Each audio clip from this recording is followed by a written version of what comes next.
we are just about to start. Hello, everybody. Welcome to Good Monster, Bad Monster. This is this is our panel for not just horror writers, but for all of our writers out there who love to write your darker stories that happen to involve monsters. With us today is Lindsey, Clarke, AJ Arnault, Jordan Lynde, Sabrina Blackburry, Mason Fitzgibbon, otherwise known as Mason Fitzy, and Clarissa North, and I am your host, Rodney V. Smith. So our panel focus, we're going to be discussing the evolution of the monster in literature, both real and imaginary, their enduring appeal as a foe and a love interest, and how you can ensure that your monsters have some bite in your stories. So we're going to just jump right into the question. Actually, you know what? I want our panelists to talk about themselves a little bit. Give a brief rundown of your of just what you're up to and what books you're writing. Let's start with Jordan. Hello, my name is Jordan Lynde. I write under Jordan Lynde on Wattpad. My current books that I'm writing right now is the sequel to one of my books called Hired to Love, which is like a rom-com romance, and then also the sequel to my book What's at Stake called The Stakes Between Us, which is a vampire ex-vampire hunter romance. Okay, we're going to go to Sabrina. She just had her book release, Dirty Lying Fairies. There you go. I did. Yes, I've got a 3-book deal with Wattpad Books for that. So the other 2 after it'll come as well. Dirty Lying Dragons will come out next year, and then Dirty Lying Wolves after that. I write a lot of things with fairies and wolves and dragons and witches and warlocks and all that stuff. So it's about where I'm at. Okay, brilliant. AJ, let's have you next. Hi, I'm AJ, and I write under AJ Arnault on Wattpad.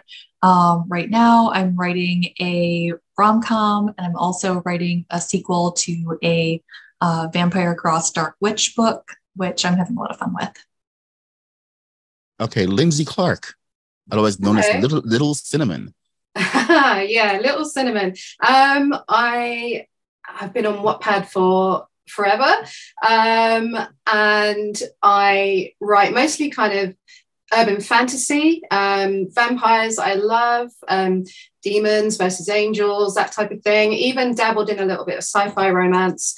At the moment, I am writing a book called This Poison Tide, which is my Wattpad creator's story, all about a cursed water witch. Okay, Mason, we're going to have you up next. Hi, my name's Mason. I've been writing on Wattpad since I think about 2014. I'm known mostly for the Family Comes First series, which is about cannibals. I currently have 3 works in progress that I'm posting because I don't like free time and I like to fill it. So I have my Wattpad creator story called Feeding Frenzy, which is about like zombies, not quite zombies though. A sequel to my romance novel, and then a new one I have called A Cut Above the Rest, which is like a gem heist story that turns into a ghost story. So I have a variety of monsters. Okay, and Clarissa North. Hi, I'm Clarissa, or Clary. I write paranormal young adult romance and adult romance and erotica. I've written vampire romance. My current project is a dark paranormal comedy romance called And Then You Die, which explores the idea of what would happen if you died, but you didn't have the proper paperwork and were caught in a hell of bureaucracy. Okay, well, you guys have a lot of projects in the go, and I think everyone should go and check those out. So we're going to jump right into the very first question, now that that's all taken care of. So let's talk some monsters. Question number 1. We have a great blend of writers here. So tell me, what truly makes a character a monster, in your opinion? Is it appearance, lore, or behavior? Jordan, you want to go with this? So I think when people think of monsters, they immediately think of them in the sense of like the horrifying beings that are not very human-like. But I also think that it goes like beyond that to the absence of empathy and the pride and ignorance in their decisions and like just unhinged morals, and then just the all inhumanity. So anything can become a monster, human, non-human, and so on. Because there's like the monsters that are born from lores or wise tales that just begin as stories and then go on and on to be something more terrifying. But it's not always the exterior that makes a monster. Like if you think of Frankenstein, right? You think of Frankenstein as the monster, but in reality, the doctor has way less humanity than Frankenstein itself. So like, who's the true monster in the Frankenstein story? You could say Frankenstein or the doctor, depending on what you believe makes a monster. But basically, I also think a monster can be anything that invokes fear. Anybody want to follow up with this? I think a monster is anything or anyone that has cruel intentions. That's all. To me, a monster is all in a person's behavior. It doesn't exactly have to go with their exterior look. Like when I think of a monster, I tend to think of like serial killers, like someone like Ted Bundy, who was very attractive, and that's kind of how he lured women in. So he was what you would look at, would not assume would be a monster, but he was a horrible, horrible person. So to me, that's a true, like, horrifying monster. Okay, AJ, you deal with monsters as well. Yeah, and I totally agree with Mason there. I think intention is everything. Like we can say a character is a demon or a vampire or a zombie and give them that label. And categorically in our mind, it says, okay, that they're a monster. But truly, like you can have a kind-hearted zombie or a vampire and they're not truly monsters.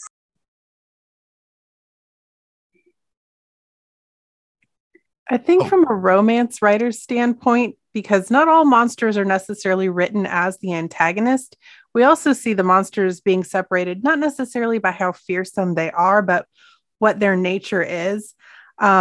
It's not a vampire's fault that they have to drink blood to survive. It's just a part of what they are. And the fact is that building block of what that creature is different than a human enough that we categorize it as monstrous. It has horns and claws and wings and breathes fire and all these different things that we think of for monsters. That's just what they're made of. They're made of traits that are not human. And the further from human we get, the more I would classify something as a monster. I agree. I mean, because like Sabrina, I write romantic monsters. And it really is, it's less about what the creature is and about the perception of said creature. So they might have altered morality, they might have behavior that we deem inappropriate, but you know, we as a society, we might view them as a monster when in fact they're not actually doing anything negative. It's all about how they are perceived. You could have someone like, I don't know, a creature like the Blob, and of course that you're going to label that as a monster, and I don't think you're going to have an easy time romancing it either. But I mean, if you try hard enough. But you know, with a monster, it is about the perception of the audience and society, and not necessarily about their outward appearance. I mean, just look at Beauty and the Beast. Well, that just makes them a little bit morally gray, but that is the monsters and just the monstrous characters as they are. Do you think that a character who can never be entirely good is worthy of love and redemption? Can anyone truly look past the nature, or will you always keep them as villains? Clarissa, you want to? Yeah, I mean, I think you can redeem morally grey characters if their ignorance has caused sort of their warped behaviour, because there's such a thing as willful ignorance, and there's such a thing as being ignorant because you just don't know any better and you don't know what you don't know. And I think that applies to morally grey characters who are human as well as deemed to be monsters. So if you have a monstrous character, whether it's a love interest or a villain, and you have a main character who kind of helps them learn, and that monster is willing to change and be redeemed, then of course they can be. But if you're talking talking about nature, you also have to consider that your main character, who considers themselves to be sort of the one with the humanity, might also need to compromise their morality and accept a villain or a morally grey character and sort of meet in the middle. So you can't ever make them fully redeemed, but you can meet them somewhere where both characters are kind of in the grey area. I agree. I think that especially when you write them in a romance setting, even if you don't, a creature that has to feed off of humans, for instance, a vampire, an incubus, a succubus. If it's in their nature to prey upon other people for their own survival, we as humans are probably going to consider that evil. And to an extent, we'll never fully be able to say that they are good. But it comes also down to that individual monster character, if you want them to be redeemable or not. It is going to come down to what efforts they make to mitigate their harm in the world. I guess it depends on what they're doing that we're going to consider so evil, but it can really come down to individual characters. I have vampires I would consider good and redeemed. I definitely have vampires who are no, the answer is no. So a little bit of it plays into how you wrote the character, their personality, their history, their goals. Yeah, I think it's, one of the interesting things I think about writing online serialized fiction on Wattpad, I don't know whether this has happened to anybody else, but, I'm one of these people that I tend to write and update week on week. I'm not one of those really smart writers that kind of completes everything and then uploads. So I had this one particular character, this monstrous character in the Whitechapel Chronicles who, when I first kind of created him, he was just the worst, the absolute worst. He was just this really dark and sinister character who was kind of hidden in plain sight, but behind it all, he kind of presented this respectability and everything. But behind it all, he was just the most violent Lycan. And kind of as I was writing it, it was the readers who kind of went, actually, we really like him. It kind of helped that I cast Kit Harington in the role, and everyone was going through this whole Jon Snow thing at the time. But, somehow I ended up kind of changing who he was going to be. And I never planned that at all. And kind of by the end of the story, without kind of putting spoilers out there, even though it's an older story, he did kind of meet kind of a redemption arc in the end. So I found that quite interesting because I never expected that to happen with him at all. He started out something completely different. So I think, it really, characters don't have, in your head you're thinking, well, they're not entirely good, but they can meet that redemption in the end. I think a lot of characters. Oh, you go. Oh, I was just going to say, I love what you just said, because I'm one of those people that ride so hard for a bad villain redemption arc. Like, I want it. I don't care. Like, I want it so bad. And when I don't get it, it has to be for like a really good reason. Like, if this character who is so evil and he's one of the main characters, or she's one of the main characters, or they're one of the main characters, and they do not get redeemed, I want them to go all in on crazy, like double down, fire and blood. Like, if you're not getting a redemption arc, then I want the most wicked stuff, and I'm going to be rooting for your death. So I fall on that side. And I'm so glad that you were able to like listen to, that's the coolest part about writing on Wattpad, like listening to your readers. They're like, yeah, give them a redemption arc. And you're like, all right, I'm going to do it. So that's really cool that you were able to do that. Thank you. Yeah, what I was going to say was that like the evil characters, when they have the redemption, like that trope that I really love is like when a character's evil, when they have good intentions but go about it the wrong way, and that's what makes them the monster or the villain. But because you can see like their good intention, but just not every time is the right path to what they want, and it just becomes like that. But I love that trope. I'm probably gonna like disagree with everyone, and I don't know if it's just because the type of monster that I write is typically like the antagonist, they're pure evil, all that. So like in my like Family Comes First series, which is about cannibals, like people try to redeem the like, I'll call him the love interest. If you read it, he's not a love interest, but and people try to give him a redemption arc and everything, and I'm like, he's just bad. Like, he doesn't have redemptions, and like not everyone can be redeemed. But I do explain, I think, not redemption, but there is like trauma that in people's lives that can probably explain to why they are the way they are. And that's what I do, is I kind of give them more of a back explanation. I don't really redeem them, but I kind of more explain why they are so evil.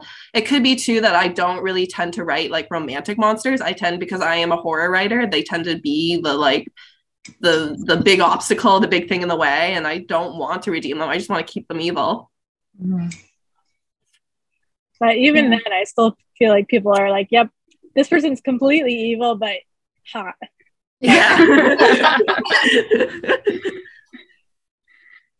Do you guys think that some of these dangerous characters, like for instance, have been declawed in modern media to make them palatable to audiences? Or do you think they're capable of striking fear into readers? How would you go about making them intimidating? Yes, I would say absolutely. And I'm actually 100% guilty of doing that myself. I think that one of the biggest turning points that I've possibly ever seen in my lifetime in terms of declawing monsters, and I hate to say it because I feel like I'm going to get a collective groan, but Twilight. And I don't want to get into kind of like or dislike or whatever about that, but it undoubtedly kind of presented monsters in a new and kind of unique way that was never going to sit well with traditional horror fans. But it did bring vampires into the spotlight in a way that would attract a different kind of fan, one who wanted some of kind of the traditional lore of vampires, but in a far more romantic and palatable and commercial kind of retelling of the myth. And I think what you had with Twilight was that you had these kind of two sides to the monster coin. You had the Cullens, who were, the vegetarian vampires, who were more of a family. And then, for me, they certainly never induced fear. I wasn't scared of them. And I don't think you were really meant to be scared of them. But then on the flip side, you had the Volturi, this really imposing, sinister coven of vampires. They weren't meant to be the villains. Edward said that himself. They weren't meant to be the villains. But of course, that they're the villains. So as soon as you read them and watch them on the screen, instantly you can see that there's this comparison. You kind of get this immediate sense of fear and sense of their power. And I think a lot of that was done through, it was this kind of very ancient coven and very different. There was this real contrast. So, they weren't all sparkly complexions and sunlight and undying love and things like that. Kind of around about the same time, I don't know whether anyone remembers it, it's kind of one of my favorite films. I have a feeling Sabrina will. 30 Days of Night was released. Yeah, she's nodding her head. I knew you would. Which I adore. And so if you want your fix of true monsters that are truly terrifying and a complete contrast to that kind of declawing of the monster, then they were kind of going around at the same time. So I think you can have them both. And I don't think there's anything wrong with that. I love declawed monsters as much as I love true horror, traditional monsters. And obviously some people are going to lean more to one than the other, but you can definitely have them both. For sure. Sorry. I know Twilight made a lot of people groan. The one that made me groan was Warm Bodies, because I never thought that someone could declaw a zombie and make them like a romantic lead. So that really made me very, I don't know, as a horror writer, very oh my God. So Mason, I'm you glad need to you brought watch that up. Zombies, Disney Zombies. You need to watch that. I don't think I need to see it. High School Musical Zombies. I remember being in the theater. I was in high school and I was like, what is going on? Because I grew up on the Romero movies, like Dawn of the Dead, Night of the Living Dead, all these. Zombies were terrifying. And I think there was this big zombie resurgence. And then Warm Bodies came, and I think it died really hard after that because there was The Walking Dead, there was all these zombie movies. Warm Bodies came, and then I never heard of another zombie movie for a really long time. And then this one just came out called The Sadness, which is kind of like zombies, but it's more like an infection, which is sort of like the story that I'm writing right now. And I was like, great, it's a disturbing, gory, bloody movie. And I'm like, great, we brought zombies back. But a lot of people, Twilight declawed vampires, Warm Bodies declawed zombies. Yeah, definitely don't see the Disney Channel zombies, please. It will terrify you, because the one thing that you thought that could not happen has happened. Zombies are lame. It hurts. Anybody else want to chime in on the declawing the monsters? I was just gonna follow up because I have seen Warm Bodies and I completely agree. I had lots of high hopes for it. But I was gonna say that with vampires, I think while They were declawed quite a lot with Twilight, all on the sake of kind of making them palatable for the mainstream audience as a romantic interest. The thing is, they didn't really need to, because if you look at, say, like Bram Stoker's Dracula, he was still a love interest. He was still elegant, and he was still handsome, and he was sexy, and he was also intimidating. So there was this like balance that was struck. But in trying to sort of make monsters more sympathetic and to draw in the romantic interest of readers, people have sort of pared them down so much that they might as well be humans. You may as well be writing a bad boy contemporary story, because very little about them kind of really ties into a monstrous world. And I do think you can make them scary. I think you can sort of have a really conventionally attractive monster that is also terrifying. And I think Dracula is kind of evidence of that. And, you know, I will marry Gary Oldman one day, and don't take that away from me. But, you know, I think if you strip too much away and you do keep declawing, then how is it different from a contemporary that's just a little bit spooky? You know, the whole appeal of a monster is that they're unpredictable, and yeah, they might be sexy, but they could also curse you or rip your arms off and beat you with them. Like, they're scary because they're unknown. If you make them like every other high school boy in your story, then how is that different from a contemporary romance? Okay. I don't know. Do we have a rebuttal? But she smelled so good to him. I think centering back to the question of if they've been declawed so much that they can't be scary. I mean, I think what we're seeing is that both extremes have been pushed to the limit.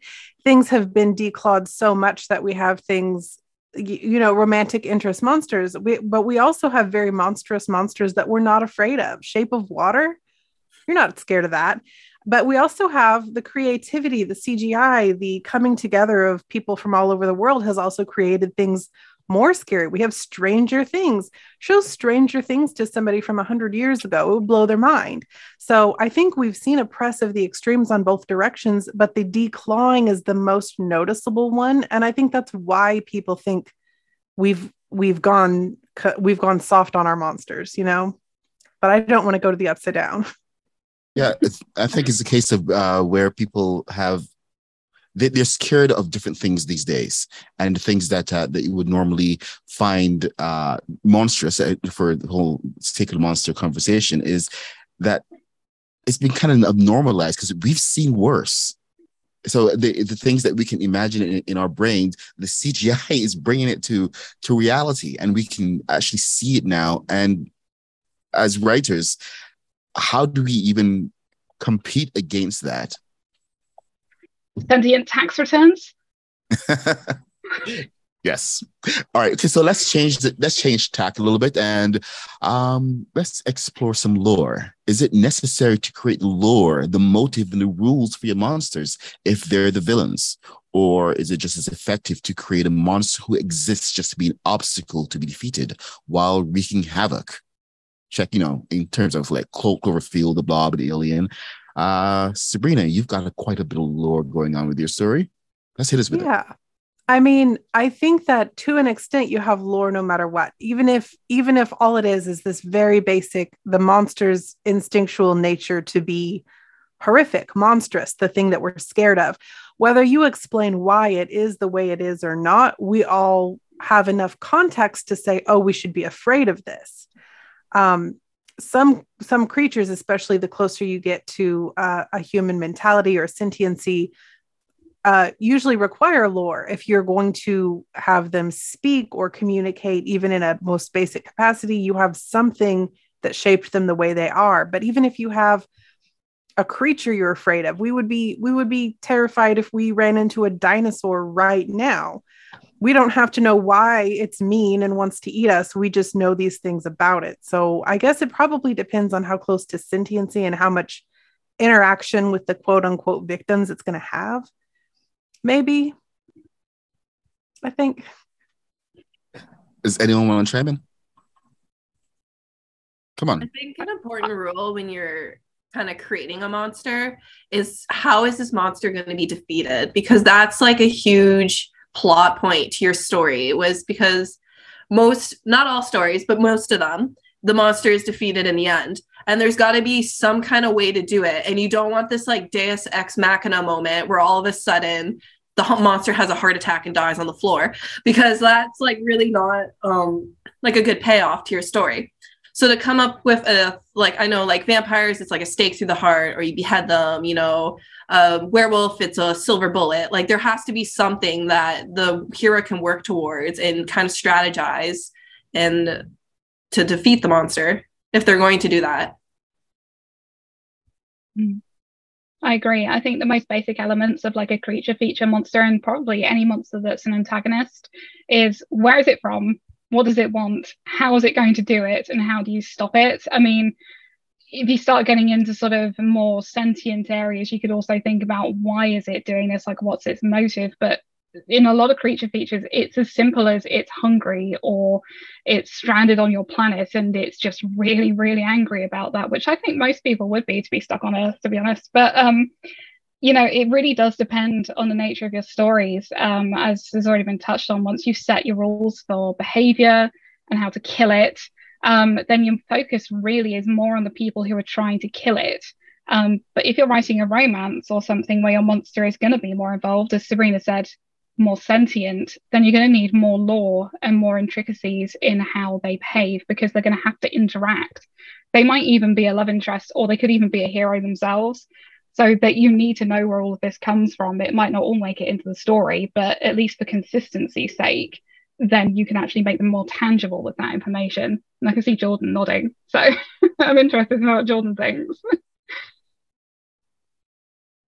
I mean,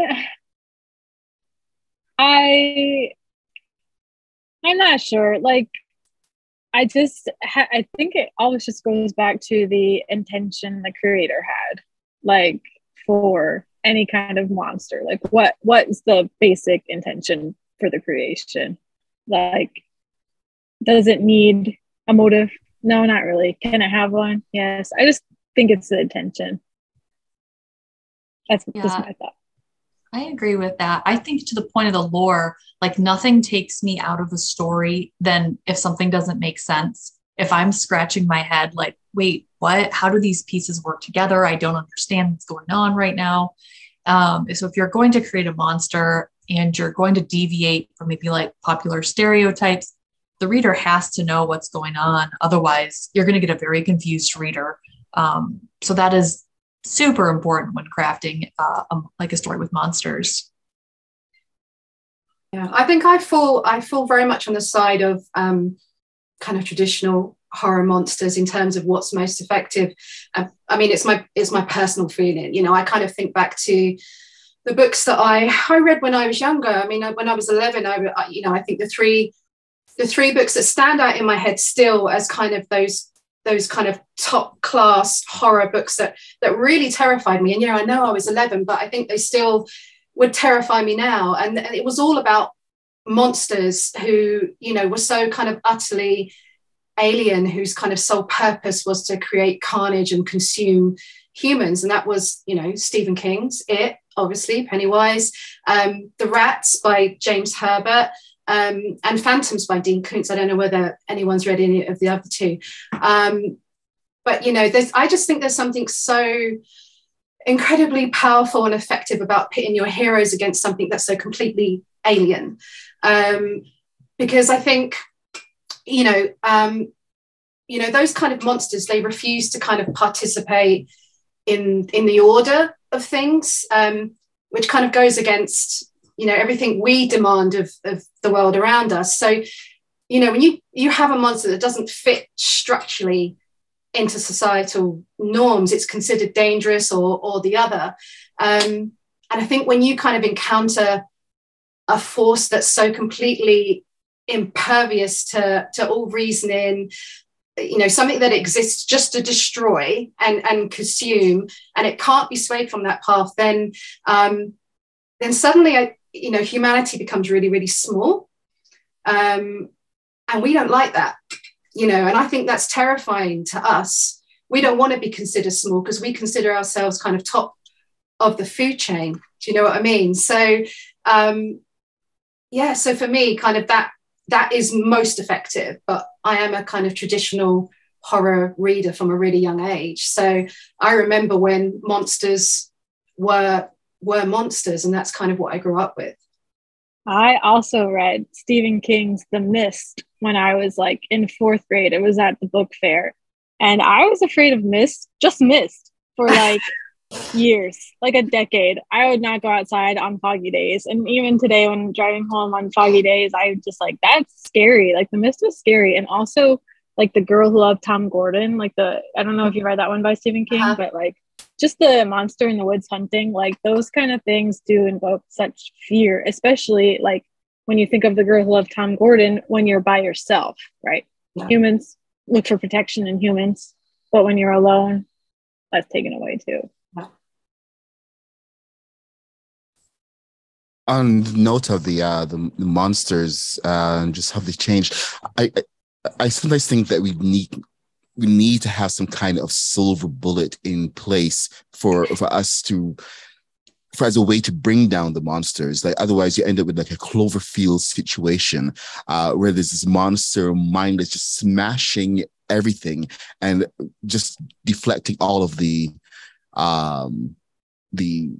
ways that people try to kill them. If you have a monster with a vampire, you know that the sunlight is there to be like your final solution, and the werewolf, the silver bullet. But how would you guys deal with the kind of logic behind this? Because that does play into the lore.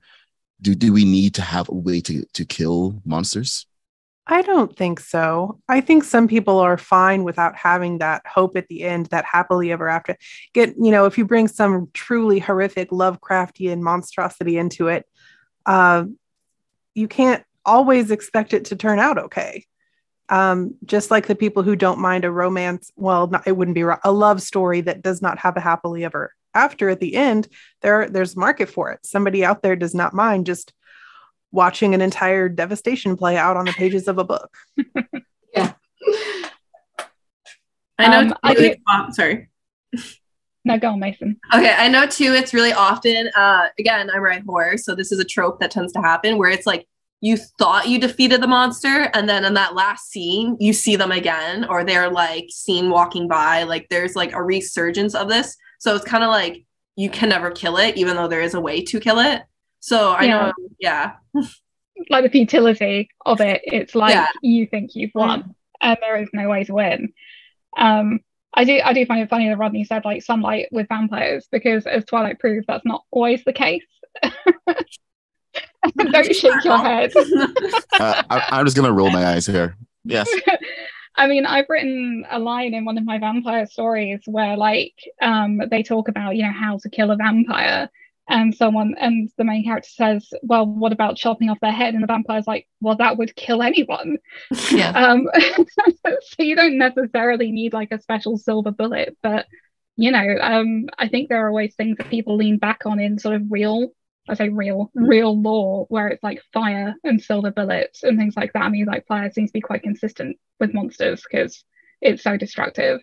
So I think you could lean on lore, and it doesn't necessarily have to have a logic behind it, because it's just destruction of a creature. But I do like with Mason, like I do love it in horrors where it's like that dun dun dun at the end, and the monster like opens its eyes or something, or there's like a little tiny speck of it left and it squidges off to go and cause more havoc. So yeah, I do love when it's like the real futility of like, we've won, but not really. You gotta have room because the fear lingers.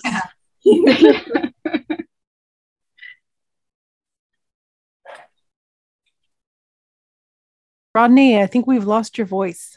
No, I have not lost my voice. I've just turned off the microphone. Okay, you're practicing. Yes, that will sound really bad. All right, okay. Question 4. We're moving on. It's is it always necessary to create? Wait, hold on. We did that. Yes, we did do that. Okay, I'm sorry. My bad. Okay. So, question 5. Why do you think that the interest in monsters in fiction endures? What keeps you coming back to them? And how can writers keep them fresh? Mason. I think the monsters are always going to be a part of stories. I think ever since storytelling kind of started, there was always a monster that has to be defeated, or like whether that's a person, whether that's a thing, or some kind of supernatural being, there's always something. I think monsters kind of really resonate with everyone because they can be these like symbols to things in life that we can't defeat ourselves, or they can personify things that we don't, or that we're all terrified of. Like, I know we all just went through this pandemic, and zombie movies made like, and zombie books made like another kind of resurgence sort of thing, because it's usually zombies are like a virus that kind of gets spread and it's a pandemic. Or like, I know on Netflix, Contagion became like the most popular movie at the height of the pandemic because it's, the virus itself is like a monster. It's what everyone's trying to defeat. So kind of going around this in a weird way, but I think that they are symbols and they show what we're scared of. Like vampires show the fear of aging, the fear of death.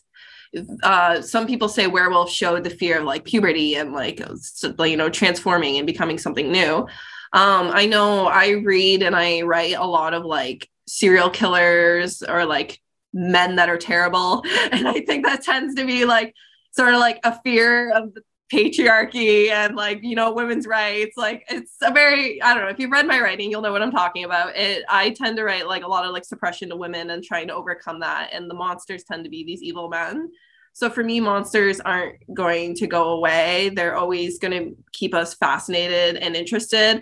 I think trying to put a spin on them is what keeps like reviving of like a love in a certain monster. So like Twilight, yeah, they put a spin on it. I know we were kind of hating on it, but it put a spin on it, and then it brought vampires back into the mainstream because they became these love interests. And I know some of us write like love, like lovely vampires, and some of us don't. But that's a totally different spin that some people put on them. I know with my current creator story, it's a zombie book, but they're not zombies. It's like an infection that turns people cannibalistic, and I kind of got my inspiration sort of through the pandemic and watching everyone be in fear of like something that they don't know how to protect themselves from. So kind of a long-winded explanation, didn't make a lot of sense, but I think monsters are not going to go anywhere. I think they're going to keep getting revived, and they're going to keep people interested because, yeah, it's the greatest antagonist there is. It's always going to stay fresh too, because every writer is going to bring something else to the table just from their writing style alone and their ideas. I definitely agree with that. I think even from taking it away from the antagonist point, when you have the love interest point, a monster is something for us to slam our humanity against and make us check that perspective on it. You know, is something truly so horrific we can't get over accepting that visually, or with traits and acts that they do and encounter. Is that something that we're willing to compromise on? You know, what's our limit? And I think a monster helps us face some of those limits. Yeah, I read this really. Oh, sorry, go on, Clary. No, go on. No, it's fine. I wasn't connected, so you go. Okay. I mean, I read this really great and slightly gross article recently where the writer said that our enduring interest in monsters is like those people who pick at a scab. It sounds gross, I know, but you know, when they know that the wound isn't fully healed and it will probably bleed and it will probably hurt, but they're still going to do it anyway because it's almost like this compulsion. They want to know if they can pick it off and it's not going to bleed, you know. And the kind of key to the whole thing was that we love what the article was saying was that we love the thrill of monsters kind of in all their forms. But when we're talking about kind of real true villains or those kind of uncontrollable kind of traditional monsters that we were talking about before, we create them and we read them and we watch them because we want to know that we can beat them and outsmart them. And I think, you know, Rodney, you were touching on that before about, you know, should there always be this silver bullet and should we be able to kind of kill the monster, the really bad monster at the end? But I thought that was a really kind of interesting kind of take on it, to say that we're creating these monsters because we're trying to say, well, yeah, we can beat them. But then obviously you get those endings where, ta-da, you know, the monster's still alive and everything. Yeah. I agree, and I think you kind of touched on one of my points that I noted earlier, which was to do with the thrill. I mean, it's kind of like going on a roller coaster. You know you're going to be safe when you get off, but while you're on it, there is that thrill and that rush and the adrenaline. But we're all kind of conditioned to be afraid of the unknown. It's not just societal, but from infancy, we're afraid of the dark. We're afraid of like the monster under the bed. We're afraid of what we don't know and what we don't understand. People sort of talk about like, are there aliens out there? And why not say, are there monsters? We fear what we don't know, but we also kind of seek it because it's exciting. And, we do want that rush and that thrill. But with keeping it fresh, it's kind of, as everyone said, it doesn't matter that it's been done before. I mean, Jordan, I think it's you said we're all going to bring our own twist to it because we're the ones writing it. We're all different. I mean, they say there's only 7 stories out there really in the entire world anyway. So if that was the case and that was really true, we would all stop writing a long time ago. But it's how writers approach a situation. It's how readers react to situations that makes it fresh. I mean, Mason, if you met a monster, you'd probably try and kill it. If Sabrina and I met a monster, we'd probably see if it wants to go out on a date with us. We've all got a very different approach to how we approach our monsters, and that immediately makes it fresh because no one else has told your story so far, and therefore it's new. Yeah, that's such a good point, Clary. And when I was thinking about this question, I was thinking, like Neil Gaiman famously said, that fairy tales are more than true, not because they tell us that dragons exist, but that because they tell us that dragons can be defeated. And I think there's something so inherently beautiful about this, bravery that we all feel when we live through the main character's experience and we overcome these monsters, or perhaps the monsters overcome us. And what does that say about us as a person or as a family or as a society? So I just think, when I was thinking about this question, Neil Gaiman kind of popped up in my head. Also, they're so fun. I mean, Monsters is such a fun sandbox to be in because, like anything that's remotely fantastical, you can do anything. The rules, you apply your own rules, but no one else's rules apply. You can do whatever you want. And who doesn't want to do that and play in that sandbox when you're a writer, especially? AJ went and took my my quote from Neil Gaiman. Although I kind of just destroyed it in my head because I was thinking that we write monsters because it shows that we know that we can give a way to defeat them, destroy them. That for horror writers, we write about the horror not just for the sake of making people scared or just be for the sake of writing horror, but to show how we can cope and how we can overcome. So but Neil Gaiman said it much better than with the dragons. Darn it. Okay. So next question, and then we can move into some questions from our guests, because they have some pretty good ones. Do you think that you could switch from writing horror monsters as you are, be that romantic interests or villains, and flip it around to write the opposite? Why or why not? AJ, let's go with you. Yeah, so I thought this question was interesting because as I think maybe a lot of us do, I like to write both. I've written like a vampire love interest, but in the same story, there's a coven of vampires trying to work against them, and there's demons from hell, and there's bad witches. And I think like your monsters can be different things in the book, and it really is like a reflection of our own humanity, our own redemption, like in our, will the bad actor get what they deserve in the end, or will they be redeemed? Like, I love being able to see those different character arcs in a story. And I think that if you're going to write a story with more than one monster, if you're going to have a whole collection of monsters, figuring out what those particular character arcs are going to be are so important for your story, just to give it like a richness. So oh, I think some characters deserve a happily ever after, and I think some characters deserve fire and blood. So I think I'll just keep it up like that. I'm interested to see if Mason. Sorry, I was actually going to say to you, because you write horror. Go on, make them love interest, Mason. So I've tried, and I'm a pantser. If you've seen the other panel, I don't really like plot my books. I kind of just let them go and see what happens. So I wrote a vampire book. It recently joined the paid program. So Vampires A, it's a Canadian vampire story, a lot of fun. Anyways, it was supposed to be romantic vampires that had this like horror twist to them. And it's about a vampire hunter that gets turned into a vampire. And then there's 2 male vampires. So I was like, oh, this is going to be a love triangle. But they both turned to be terrible people, not because they were vampires and monstrous, just because they had horrible morals and they were like conniving and they were terrible people. So I've tried to make romantic monsters. I really tried. And it's just my twist on stories. It never seems to happen that way. I don't write a lot of romance as it is. I've only written a couple romance stories.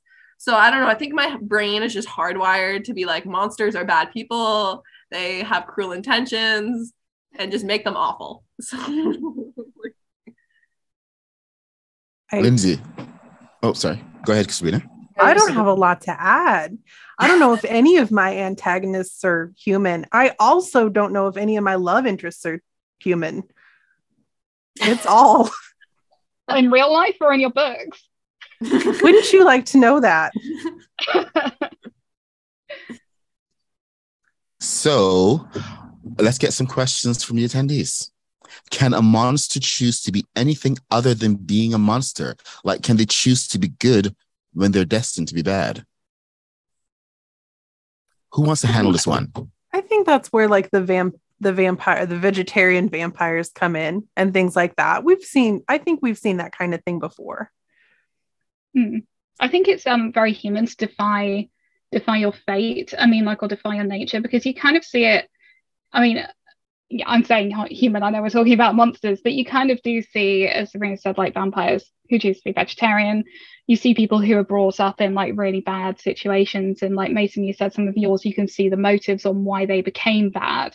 Doesn't necessarily justify what they're doing, but similarly, there'll be people who have like the same thing happen to them and they chose to be good. Like, not everyone who comes from like an awful background chooses to live within their nature or to like repeat a cycle of bad behavior. So if a monster has enough sentience, then it follows they could choose not to succumb to what they are.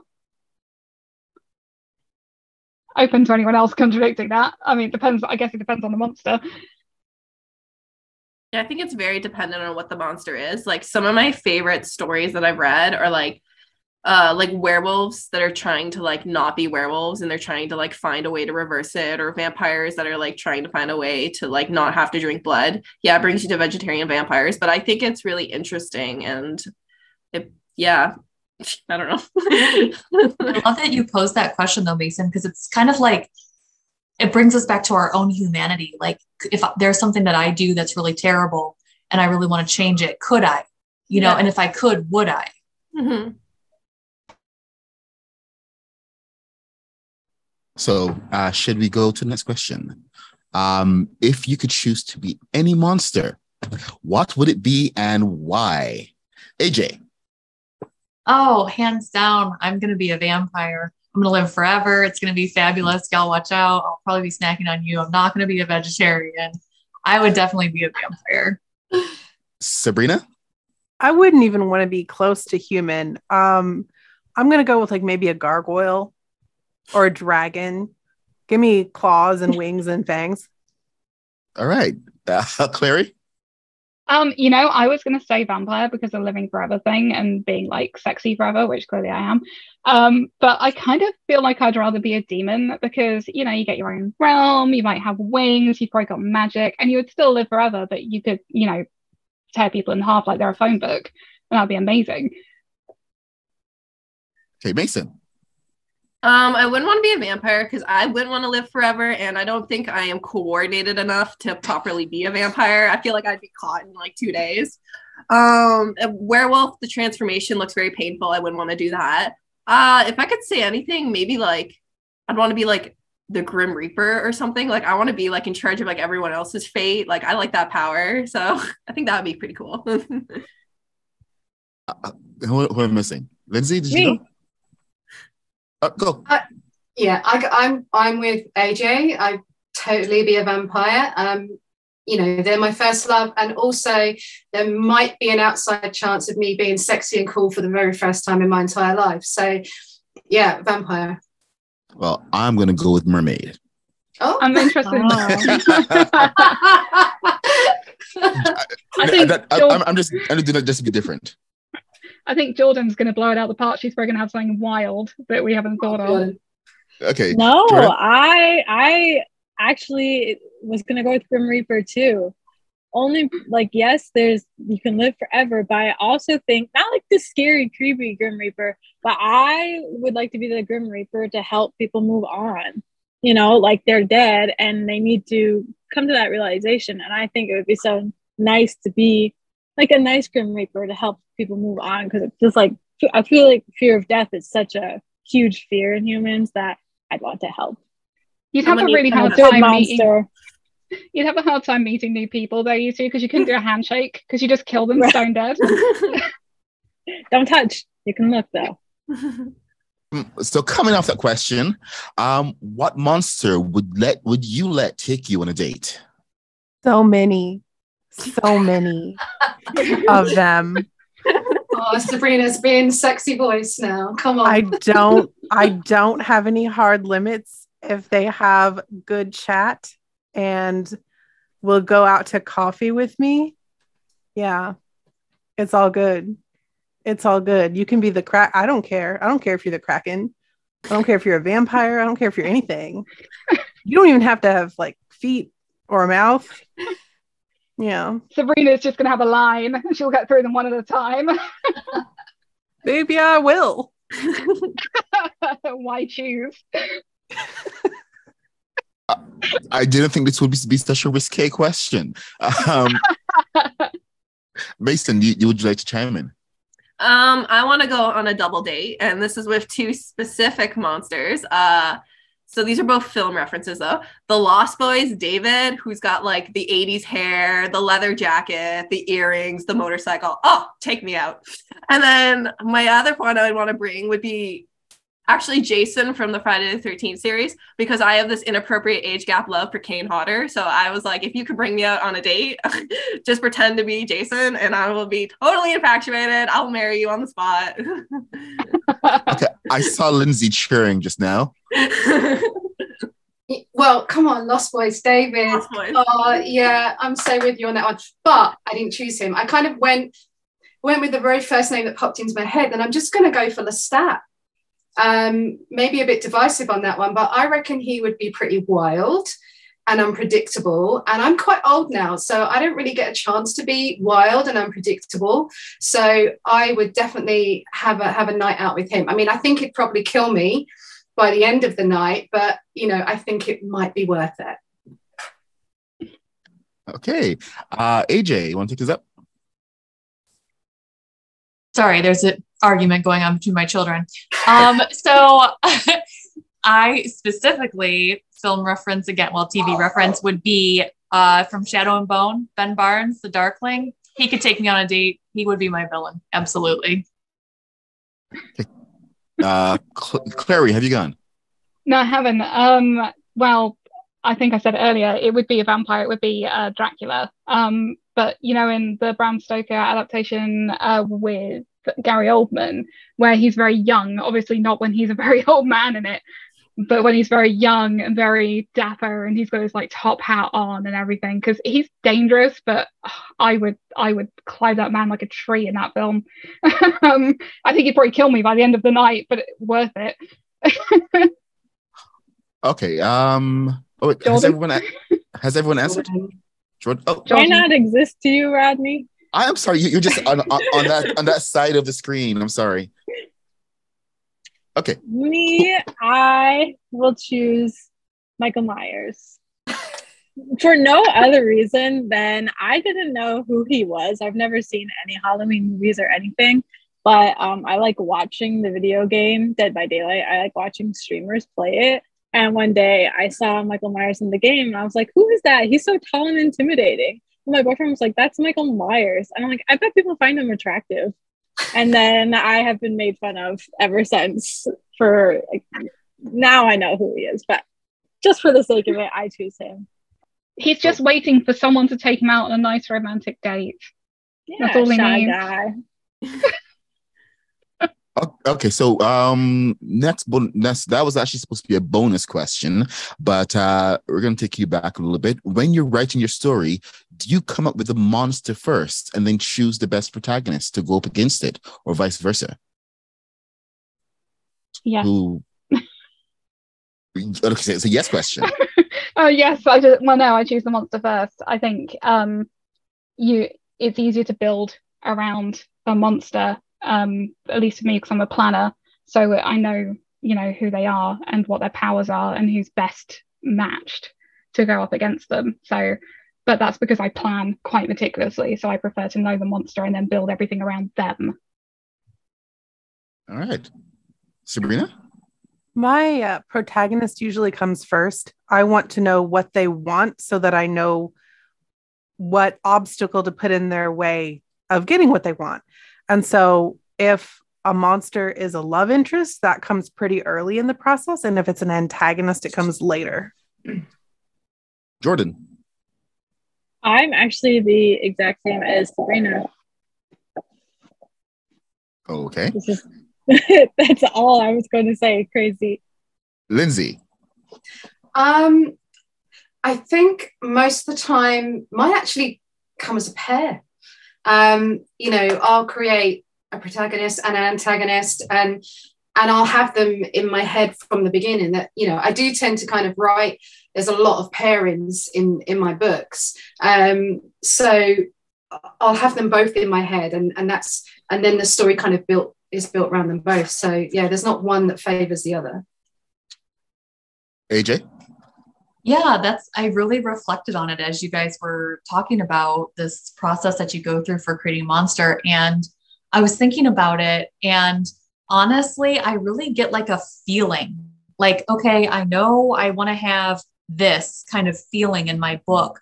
What kind of like evil is going to give me that feeling? Is it going to be, and it's usually like multi-layered, like there'll be, a few baddies in the way before the final big baddie, if that makes sense. So like, is it going to be, character versus mother, character versus, demon threat, character versus herself? There's kind of like these different layers, and I kind of try and add that in as I'm crafting a story. I also cannot plan a paranormal story to save my life. I wish I could, I just can't. So yeah, for me, it's kind of like, what kind of feeling do I want to give readers from the story? I plan like both of mine at the same time usually, like because I do write horror, it tends to really focus on the monster, but I try to give my protagonist like a cool spin. So in my vampire story, the protagonist, it comes from a family of vampire hunters. So that was kind of like her spin. And I thought that'd be a cool way to incorporate a cool protagonist into a vampire story. My current work in progress, it's about like a virus apocalypse, but the main character happens to be like an emergency room nurse. So she's really like well prepared for any kind of like sickness that may happen or injuries. So I try to like think of them both and give them both kind of cool twists to them. All right. In regards to horror, do you think it's scarier when a monster's reveal is not immediate, or do you prefer when the monsters are visible earlier to the audience or to other characters? 100% keep them in the shadows. Yes. I know what you don't see tends to be scarier that you make up in your mind than what you do see. I know this is used a lot in horror movies like Jaws. You don't really see the shark, but that shark is terrifying, even though it's a poorly animatronic built shark. Alien, you don't see the alien for quite some time. It's terrifying because what you're creating in your head and the little glimpses that you get, I think that's really important too. The little glimpses that you can take of the monster, and it kind of builds up a picture in your mind, and that's typically scarier than what you do see. Agree. Even in romance, you don't reveal what they are straight away. You have the characters with ease into that world. It's anticipation.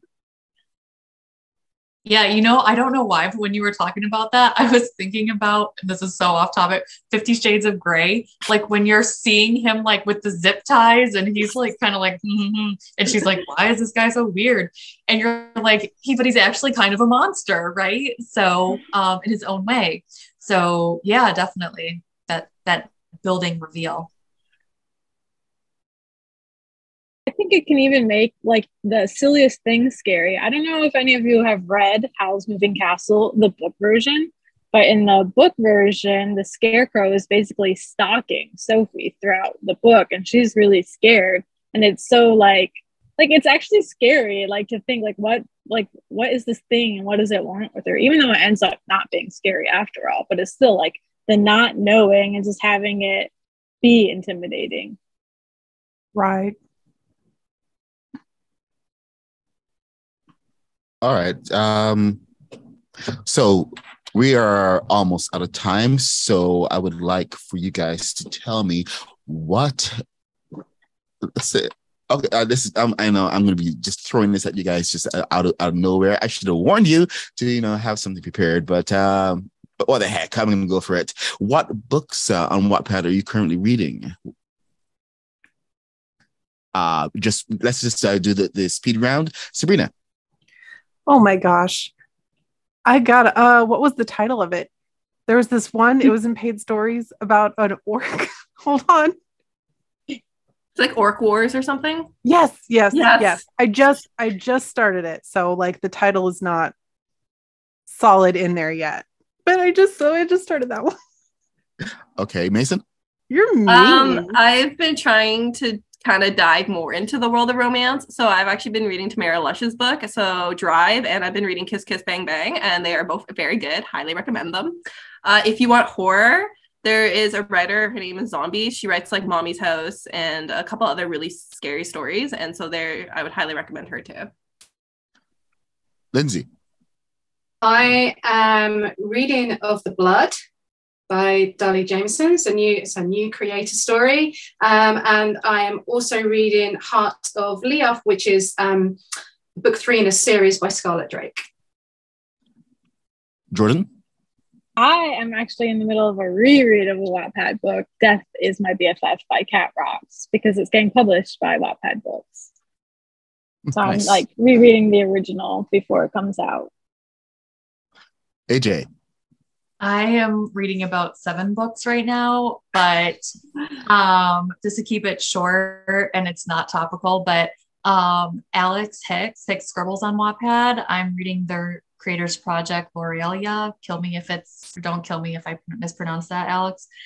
I'm also reading a book, contemporary romance called Snowstruck by my good friend Danae Plews. And I'm just reading so many books I could shout out, but I'll stop there with 2. Larry? I just started Kate Marchant's book Float because I was planning a beach book. And for the same reason that Jordan's reading at the moment is because the film is supposed to be coming out not too far in distant future. So I wanted to read the book first. Did I miss anyone? Nope. Okay. Well, I happen to be reading this this book is ongoing called This Poison Tide. I don't know if you guys have heard of the author, Little Cinnamon. You should look her up sometime. Well, definitely go check her out. Here? Yes. Anyway, okay. So thanks to everyone for joining us in this brilliant panel.